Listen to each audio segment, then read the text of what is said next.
ഇന്ന് നമ്മൾ ഉണ്ടാക്കുന്നത് എന്താണെന്നറിയോ? കാടയാണ്. ഒരു നോർത്ത് ഇന്ത്യൻ ഇമ്മ്യൂണിറ്റി ബൂസ്റ്ററായ കാട. കാട എന്ന് പറഞ്ഞു കഴിഞ്ഞാൽ നമ്മളിവിടെ ചുക്കാപ്പീൻ തുളസി കഷായമൊക്കെ ഉണ്ടാക്കി കുടിക്കില്ലേ, അതേപോലെ തന്നെ വടക്കേ ഇന്ത്യയിൽ പനിക്കും ചുമയ്ക്കും ജലദോഷത്തിനും ഒക്കെ സാധാരണ വീടുകളുണ്ടാക്കി കുടിക്കണ ഒരു പാനീയമാണ്. ഇത് നല്ലൊരു രോഗപ്രതിരോധ ശേഷി വർദ്ധിപ്പിക്കാൻ നല്ലൊരു പാനീയമാണ്. ഇത് നമുക്ക് ദിവസവും, ഈ കാലത്തൊക്കെ ദിവസവും ഉണ്ടാക്കി കുടിക്കുന്നത് നല്ല കേട്ടോ. ഇതിന് ഇഞ്ചി, കുരുമുളക്, തുളസി ഇതൊക്കെയാണ് പ്രധാനമായിട്ട് ഇടുന്നത്. അപ്പോൾ എല്ലാവരും ഒന്ന് ഉണ്ടാക്കി നോക്കൂ. എല്ലാവർക്കും ഇഷ്ടപ്പെടുകയാണെങ്കിൽ എൻ്റെ ചാനൽ ലൈക്ക് ചെയ്യാനും സബ്സ്ക്രൈബ് ചെയ്യാനും ഷെയർ ചെയ്യാനും ഒന്നും മറന്നു പോകരുത് കേട്ടോ. അപ്പോൾ നമുക്ക് പോയിട്ട് കാട എങ്ങനെ ഉണ്ടാക്കാൻ നോക്കാം. അപ്പോൾ കാടയ്ക്ക് വേണ്ട ഇൻഗ്രീഡിയൻസ് എന്തൊക്കെയാണെന്ന് നോക്കാം. അത് പ്രധാനമായിട്ട് തുളസിയുടെ ഇലയാണ് വേണ്ടത്. തുളസിയുടെ ഇല വേണം, ഇഞ്ചി, കുറച്ച് കുരുമുളക് ഞാനിവിടെ ഒരു 10-15 കുരുമുളക് എടുത്തിട്ടുണ്ട്. ഞാൻ ഒരു ഗ്ലാസ് കാടയാണ് ഉണ്ടാക്കാൻ പോണത്. അതിനൊരു 15 കുരുമുളക് എടുത്തിട്ടുണ്ട്. ഒരു 3 കരയാമ്പൂ എടുത്തിട്ടുണ്ട്. ഒരു വലിയ ഏലക്കായ. ഇതില്ലെങ്കിൽ നമുക്ക് ചെറിയ ഏലക്കായ ഇട്ടാലും മതി കേട്ടോ. ചിലപ്പോൾ നമ്മുടെ നാട്ടിൽ വലിയ ഏലക്കായ സാധാരണ നമ്മുടെ ഭക്ഷണങ്ങളിലൊന്നും നമ്മൾ ഉപയോഗിക്കാത്തതാണ്. ഒരു വലിയ ഏലക്കായ, 2 ചെറിയ ഏലക്കായ, ഒരു കറുവാപ്പട്ടയുടെ കഷ്ണം, പിന്നെ കുറച്ച് തുളസിയുടെ ഇല. പിന്നെ ഇത് കുടിക്കാൻ ഇത്തിരി ബുദ്ധിമുട്ടാണ്, അത് കാരണം ഒരു കഷ്ണം ശർക്കരയാണ് ഞാൻ ഇടാറുള്ളത്. ശർക്കര ഇഷ്ടമില്ലാത്തവർക്ക് തേന് ഒഴിച്ചാലും മതി കേട്ടോ. ശർക്കരയും നമ്മുടെ തൊണ്ടൊക്കെ വേദനയുണ്ടെങ്കിൽ ശർക്കരയും വളരെ നല്ലതാണ്. പഞ്ചസാര ഉപയോഗിക്കുക. ഇതാണ് കാടയ്ക്ക് വേണ്ടിയിട്ടുള്ള ഇൻഗ്രീഡിയൻസ്. ഞാൻ ഉണ്ടാക്കാൻ പോകുന്നത് 1 ഗ്ലാസ് കാടയാണ്. 2 ഗ്ലാസ് വെള്ളത്തിന് നമ്മൾ 1 ഗ്ലാസ് വെള്ളമാക്കണം. അതുവരെ തിളയ്ക്കണം. നമ്മൾ കഷായം ഉണ്ടാക്കണം പോലെ തന്നെ 2 ഗ്ലാസ് വെള്ളം തിളപ്പിച്ച് 1 ഗ്ലാസ് കാടയാക്കിയതിന് ശേഷം അത് അരിച്ചിട്ട് കുടിക്കുകയാണ് സാധാരണ ചെയ്തത്. ഇത് വളരെ നല്ലതാണ്. ഈ നമ്മുടെ ചെറിയ ഉരലിൽ, അല്ലെങ്കിൽ നമ്മുടെ അമ്മി ഉണ്ടെങ്കിൽ അമ്മിയിൽ പൊടിച്ചാലും മതി, അതിലെല്ലാം പൊടിച്ചെടുക്കാം. അപ്പോൾ ആദ്യം നമുക്ക് നമ്മുടെ കുരുമുളക് തന്നെ പൊടിക്കാം.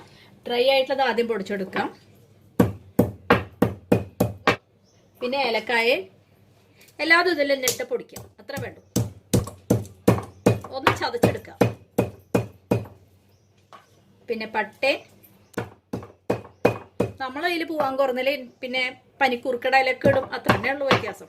എല്ലാം നമുക്ക് നമ്മൾ ഉണ്ടാക്കാൻ പോണം. ഞാനൊരു ചായയുടെ പാത്രത്തിലാണ് ചെയ്യാറ്. അപ്പോൾ പാത്രത്തേക്ക് ഇടാം ഡ്രൈ ആയിട്ടുള്ള ഇൻഗ്രീഡിയൻസ് എല്ലാം പൊടിച്ചത്. പിന്നെ നമുക്ക് ഇഞ്ചിയും തുളസിയും കൂടി പൊടിച്ചെടുക്കാം. ഇഞ്ചി ഈ സമയത്ത് കഴിക്കണത്, ഈ കൊറോണ സമയത്ത് ഇഞ്ചി വളരെ നല്ലതാണെന്ന് പറയുന്നുണ്ട്. അപ്പോൾ എല്ലാ ഭക്ഷണത്തിലും ഇഞ്ചി ഉൾപ്പെടുത്താൻ നോക്കണമെന്ന് പറയണു. ഇതെല്ലാം ശരീരത്തിന് ചൂട് കിട്ടുന്നതാണ്, അതാണ് പ്രധാനം. ഇഞ്ചി തുളസിയുടെ എല്ലാം ചതച്ച് കഴിഞ്ഞു. ഇനി നമുക്ക് വെള്ളം ഒഴിച്ച് തിളപ്പിക്കണം. കൃഷ്ണ തുളസി ഉണ്ടെങ്കിൽ അതെടുക്കട്ടോ, നല്ല വെളുത്ത തുളസി ഉള്ളത്, അതുകൊണ്ടാണ് ഞാൻ അതിൻ്റെ ഇല എടുത്തത്. കൃഷ്ണ തുളസി ആകുമ്പോൾ കൂടുതൽ നല്ലതാണ്. ഞാൻ ഈ ഗ്ലാസ്സിൽ 2 ഗ്ലാസ് എടുക്കാൻ പോണത് വെള്ളം.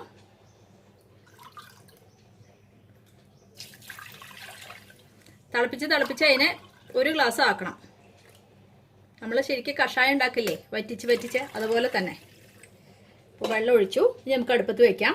നമ്മുടെ കാട അടുപ്പത്ത് വെച്ചിട്ടുണ്ട്. നമ്മൾ അത് തിളച്ച് വരുമ്പോൾ ഉണ്ടല്ലോ, കറുവാപ്പട്ട ഇല ഇരിക്കുന്നുണ്ടെങ്കിൽ അതും കൂടി ഒന്ന് കഷ്ണാക്കിയിട്ട് ഇട്ടോളൂ. അത് നിർബന്ധമില്ല, ഉണ്ടെങ്കിൽ ഇട്ടാൽ മതി. നമ്മൾ പട്ട ഓൾറെഡി ഇട്ടിട്ടുണ്ട്. ഇതിട്ടാൽ അതിൻ്റെ കുറച്ചും കൂടി ഫ്ലേവർ വരും, അത്രേ ഉള്ളൂ. ഇനി ഇത് ഹൈയിൽ വെച്ചൊന്ന് തിളപ്പിക്കുക, എന്നിട്ട് മീഡിയത്തിൽ വെച്ച് വറ്റിക്കുക. നമ്മുടെ കാട തിളയ്ക്കാൻ തുടങ്ങി. ഇനി നമ്മുടെ ഫ്ലെയിം മീഡിയം ആക്കി വെച്ചോളൂ നല്ലോണം. ഇനി ഇരുന്ന് തിളച്ച് വേവട്ടെ. കൂടെ തിളച്ചത് വെറ്റാൻ തുടങ്ങല്ലേ, അപ്പം നമുക്ക് ശർക്കര ഇട്ട് കൊടുക്കാം. ഒരു 2 മിനിറ്റ് നന്നായി തിളക്കട്ടെ ആദ്യം. അപ്പോൾ നമ്മുടെ കാട തയ്യാറായിക്കൊണ്ടിരിക്കുകയാണ് കേട്ടോ. അപ്പോൾ ഇവിടെ നോർത്തിലൊക്കെ സാധാരണ ചുമയ്ക്കും ജലദോഷത്തിനൊക്കെ ഉണ്ടാക്കണ ഒരു ഡ്രിങ്കാണത്.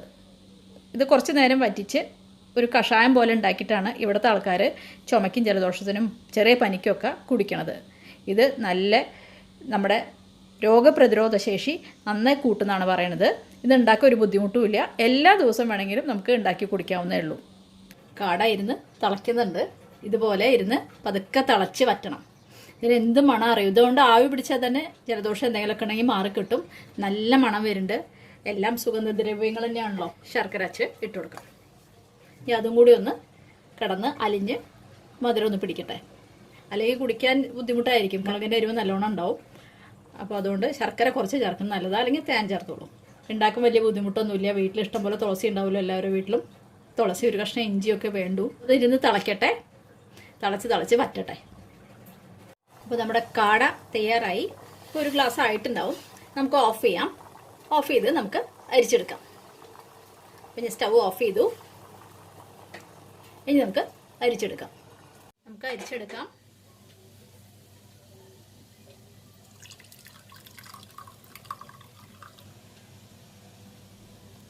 അരിച്ചെടുത്തു. കണ്ടോ, ഒരു ഗ്ലാസ്സേ ഉള്ളൂ. ഇനി നമുക്ക് ഇതിൻ്റെ അടിയുണ്ടല്ലോ, നമ്മൾ അരിച്ചെടുത്തത് നമുക്ക് ചായയിലിടാം. ചായയിലിട്ട് നമുക്ക് നല്ല മസാല ചായ ഉണ്ടാക്കാം. കാട. അപ്പോൾ നമ്മുടെ കാട തയ്യാറായി. നല്ല എളുപ്പമാണ് ഉണ്ടാക്കാൻ. നല്ലൊരു ഇമ്മ്യൂണിറ്റി ബൂസ്റ്ററാണ്. അപ്പോൾ എല്ലാവരും ഒന്ന് ഉണ്ടാക്കി നോക്കുക. എല്ലാവർക്കും ഇഷ്ടപ്പെടുകയാണെങ്കിൽ എൻ്റെ ചാനൽ ലൈക്ക് ചെയ്യാനും സബ്സ്ക്രൈബ് ചെയ്യാനും അതുപോലെ ഷെയർ ചെയ്യാനും ഒന്നും മറന്നു പോകരുത് കേട്ടോ. അപ്പോൾ ഒരു പുതിയ ഡിഷായിട്ട് നമുക്ക് അടുത്ത ദിവസം തന്നെ കാണാം കേട്ടോ. താങ്ക്